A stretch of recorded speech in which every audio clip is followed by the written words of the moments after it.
हाँ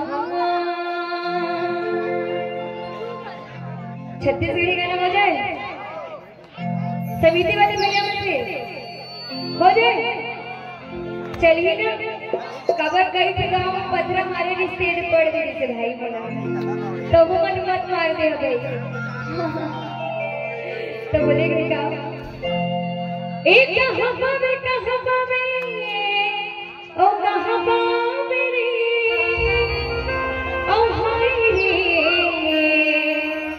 माता रानी की मैया भैया गा।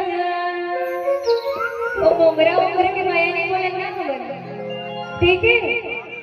माता रानी की मैया भैया गा, माता रानी की मैया भैया गा।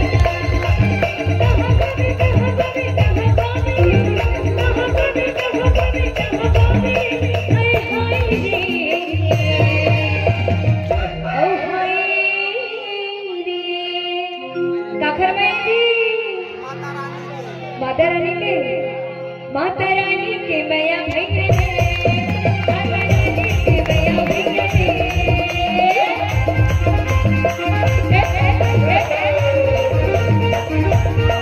ताली के साथ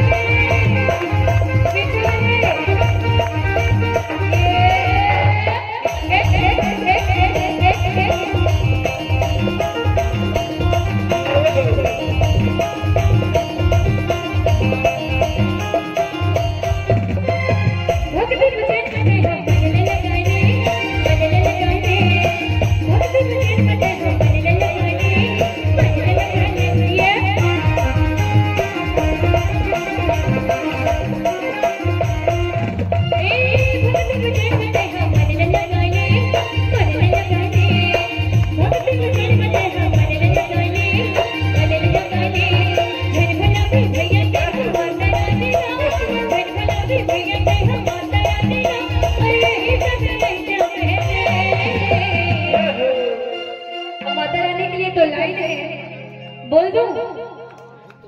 मिले हो तुम हमको बड़े नसीबों से, चुराया है मैंने किस्मत के लकीरों से। मैया तेरी मोहब्बत से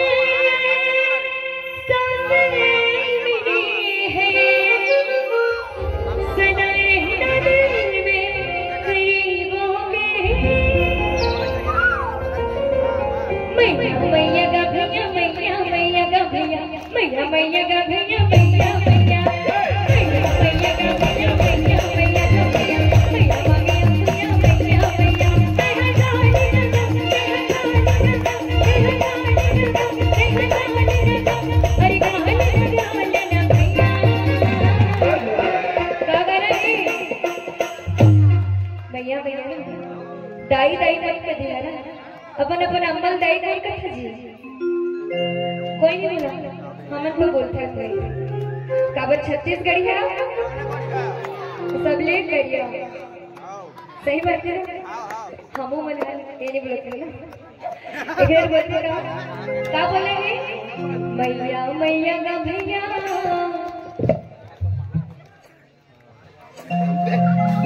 ए माइक में तक नहीं सुनाते भाई दे बोल सकते ना क्या बोलेंगे मैया मैया मैया मैया गा